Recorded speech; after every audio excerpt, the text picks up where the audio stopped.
He's Jay. She's Chanel. And we just JAWJACKIN. All right, so today we're going to review and discuss the video series that's got TikTok and social media in a chokehold right now. None other than the Who the Fuck Did I Get Married To? Or Who the Fuck Did I Marry? Yes. Who the Fuck Did I Marry? All right. By Risa Tisa. So, if you haven't heard of this, I don't know, you must not have been on social media. But a long story short, this woman, Risa Tisa. A real long story. All right. Risa, she's documenting what happened with her disastrous relationship with her now ex-husband, and the story is wild. All right, if you haven't seen it, please go ahead and make your way to TikTok to go ahead and watch it. So, but we're gonna give you a brief overview. You want to start? I guess, if I can remember everything. But basically, it starts during the pandemic. Yeah. In March of 2020. She meets this guy on Facebook chat or Facebook Love or whatever that. They met on a dating app. Whatever that is. But she said that she met him on Facebook, and then they also matched on Hinge. But on Hinge, he was under another name. Like, it was, one of them was his actual name, and then the other profile was like a nickname of that name. But they went on a date. She blew a tire on the way to the date to Cheesecake Factory, and then he came and saved her, took her to the tire shop to get a new tire, and then I guess that was like the kind of damsel in distress thing, and he saved the day or whatever. And so quickly after that, they were dating, and then I think maybe 2 weeks after that initial date, the shutdown started. And so she said she didn't want to quarantine alone, and decided to let this man move in to her house, who she's only known for a couple weeks. They started quarantining together. That was her quarantine boo. And then they fell in love, and she actually got pregnant, I think like 2 months later. Yeah, 2 months. So she gets pregnant 2 months later. Then she miscarries, and then and they get engaged sometime after she gets pregnant. Yeah.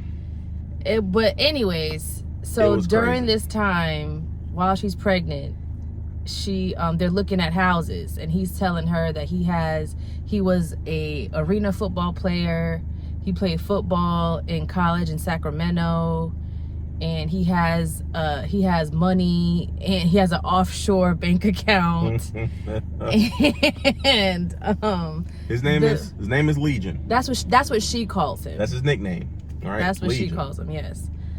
Who has now come out, and so now by the time you're watching this, he's already come out. He's got his own series, so you can check his stuff out too. We might review that too. But they're looking at $700,000-$800,000 houses in Atlanta, and which is every girl's dream, to meet your knight in shining armor, to save the day. They want to marry you, buy you this beautiful house, and then they live happily ever after. But that was not the case. They looking at different houses. The first house they find, he said they put down an offer. The first one wasn't a cash offer. I don't remember. The first house? The first house, I don't think it was. He mentioned the APR. So no, the first house wasn't a cash offer. But she said every time they would get close to something, there would be some excuse or something would happen that would fall through. So the first house, he said the APR wasn't right, which sounds crazy, because the APR when you first look at a house or ask for financing from a lender. Now, she caught him lying on the first house because he lied and said it was under contract. She looked it up, said that the house is under contract, but it was, but just not with them. Right. But she found out that the house was sold. It was sold. And it wasn't sold to them. And so she went to. So she knew that he had lied, but yes. she decided to give him a pass. She was like, I'm gonna let him lie, see what lie he tells to get out of this one, and I'm gonna just let it go. So I guess you could say that was red flag number one. Yeah, that was the first. Because he lied, and she was like, okay, listen, I'm pregnant. You know, I'm trying to be with this man. We try, you know, so I'm gonna give him a pass on this. Yeah. I'm gonna just let this slide. You know, blah blah. Right. Which I think was fair, because I'm gonna give my opinion based off of the order of events as it happens. I believe for her situation, it was fair for her. It made sense for her to give him a pass for that, because she didn't know how deep the rabbit hole went, but somebody did some. Okay, cool. She knew now. She was like, okay, I'm gonna be involved in the process. Yeah. So then the second house, she was like, blah, okay, blah. so I'm just gonna make sure that I'm involved in every step. And he agreed to that. So she was like, okay, cool. We can go forward and just go from there. Right. So I'll give her a pass. Because the first house, his homeboy, the realtor, set up or something. Who God only knows who that man was, if he really exists. But anyway, so the second house comes and he decides to put down an all cash offer on like a $700,000 house. And now, mind you, she watched this man sign his name to a document on the document that said, I'm about to pay $700,000 for this house. Then she sent that document to their realtor. He done signed it. She done seen it. She done sent the paperwork to the realtor. So she's thinking they're about to buy a house. Okay. Right. And so one of the contingencies was that the house had an unfinished basement, and the sellers needed to finish the basement before they could officially purchase the house. And they rejected that. So that's how one house fell that's through. how he got through on that, because he knew it made sense. Because he knew what it was. But so that one made sense. Okay, they rejected the offer because they didn't want to. Okay, so we move on to the next. So she's still thinking it makes sense. Okay, that makes sense. That fell through. Okay, on to the next one. So they've done this process maybe like for 10 houses by now. Then they finally find a house. They find a house all the time. But they finally find a house, and they're like, okay, we accept the offer, but you have to show proof of funds. So this was the last house. Yeah. Where this was the last house.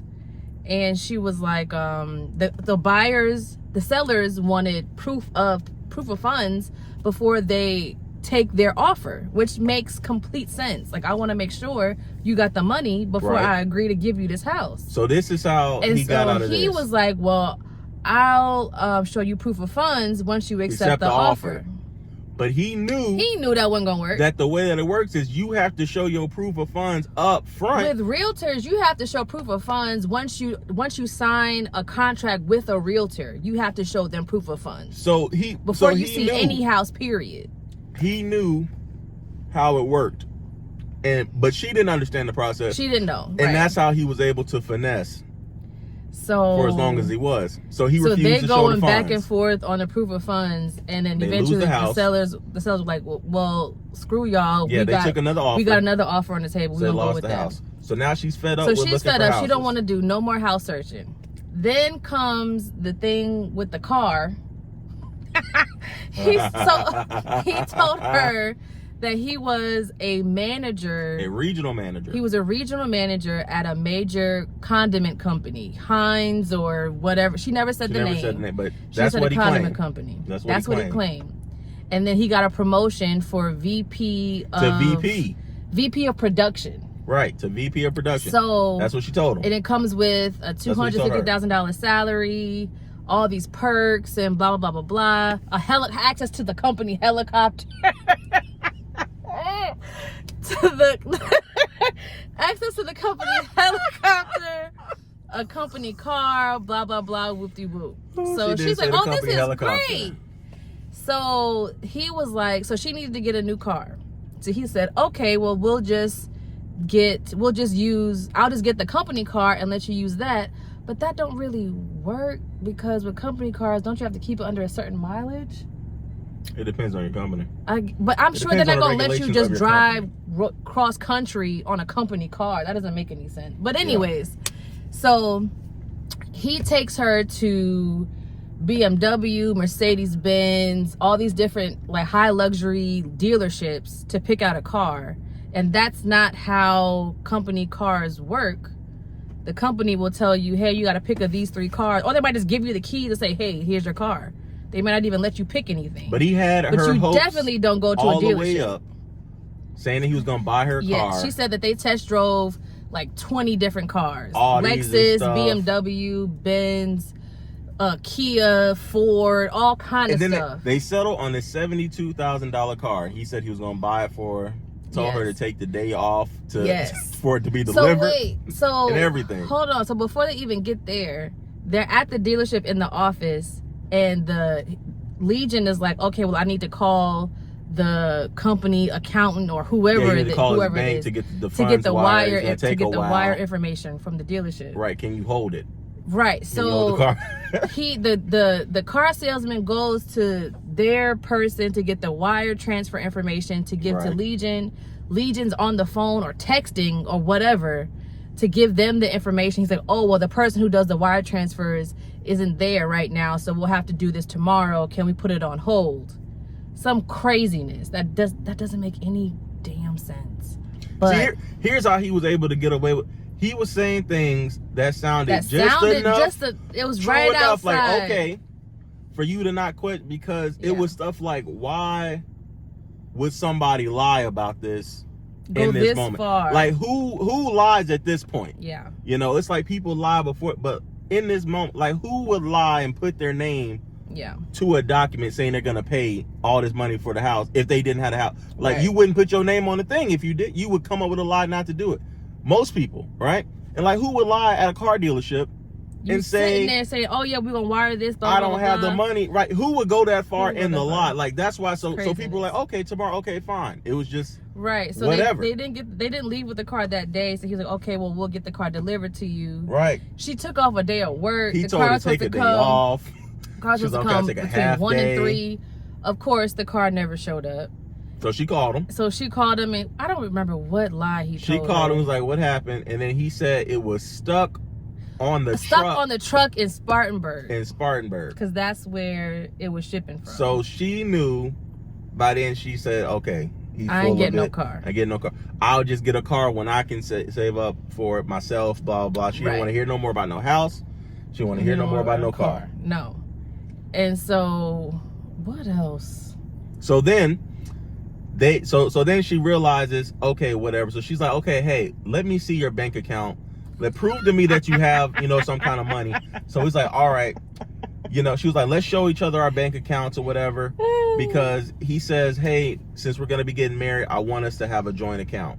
You can still keep your separate account. I have my separate, but I want us to have a joint account together since we're married now that we both have access to. So she said, okay, cool. Let's both show each other everything that we have in our accounts, just so we know. Not to put together, but just so we know, because she wanted to see these proof of funds. And he told her that he had 3 accounts. One with Chase, one with U.S. Bank or something like that. And some offshore account. And then some offshore account. So they showed the accounts, right? He pulled it up or whatever. And so what she sees is him do this on the phone. Right, and he showed her a bank account. He's signing into his banking app on his phone. He's doing this and flips it around and shows her the amount. The overview of his Chase account. It's something about $9,600 in it or something like that. Right. And then she's like, okay, what about the other ones? Then he shows her the other bank account. He don't. He shows her one other one. It said it has $15,000 in the savings. She was like, okay.